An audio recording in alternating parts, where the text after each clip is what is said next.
धुळे शहरासह जिल्ह्यात थंडीचा कडाका वाढला आहे। याचा सर्वसामान्य जनजीवनावर परिणाम होत आहे। त्याचबरोबर जनावरांवर देखील त्याचा परिणाम होत असल्याचे चित्र धुळे तालुक्यात पाहायला मिळत आहे। दुभत्या जनावरांचे थंडीपासून संरक्षण व्हावे म्हणून शेतकरी विशेष काळजी घेत असताना दिसत आहे। त्यामध्ये दूध उत्पादक शेतकरी आपल्या जनावरांच्या अंगावर पांघरून टाकून तसेच गोठ्यामध्ये शेकोटी पेटून जनावरांची विशेष काळजी घेताना पाहायला मिळत आहे। धुळे शहरासह जिल्ह्यात तापमानात मोठ्या प्रमाणावर घट होत असून त्यामुळे कडाक्याच्या थंडीत वाढ झाली आहे।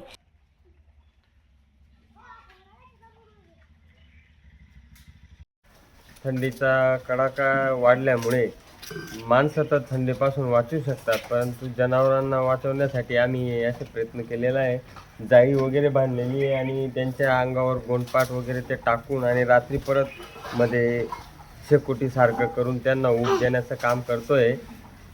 तरी त्याच्यामुळे थंडीच्या परिणामामुळे थोडं दुधात पण फरक पडलेला आहे।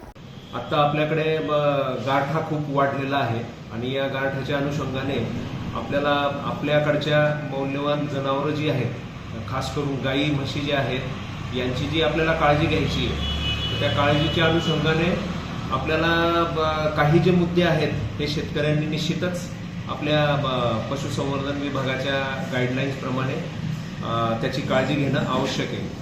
तर यामध्ये प्रामुख्याने आपल्याला मोठ्या गुरांमध्ये जी काळजी घ्यायची आहे तर तो एक उबदारपणा त्यांना असावा, जेणेकरून दूध देणाऱ्या गायी किंवा म्हशी जे आहेत ते उबदारपणा जर व्यवस्थित जर टिकून राहिला तर त्यांची दूध देण्याची क्षमता पण त्याच्यामध्ये टिकून राहते। तर त्यासाठी अगदी थोडे छोट्या छोट्या स्वरूपातले फार खर्चिक असे पर्याय नाही आहेत। शक्यतोवर आपला गोठा जर असेल तर त्याची स्वच्छता ठेवून त्या गायींच्या किंवा म्हशींच्या अंगावर जर गोंडपाटाचं असं जर टाकलं आपण आपल्याकडे उपलब्ध असणार तर त्याच्याने त्याला उबदारपणा हा येऊ शकतो। दुसरं, आपल्या गोठ्याची जी संरचना जी आहे तिथं उन्हाचा जो प्रकाश येत असेल, सकाळचं ऊन वगैरे जे येत असेल तर त्या दृष्टीने ते त्यांच्या अंगावर पडलं तर कसाही उबदारपणा त्यांना तो भेटू शकतो।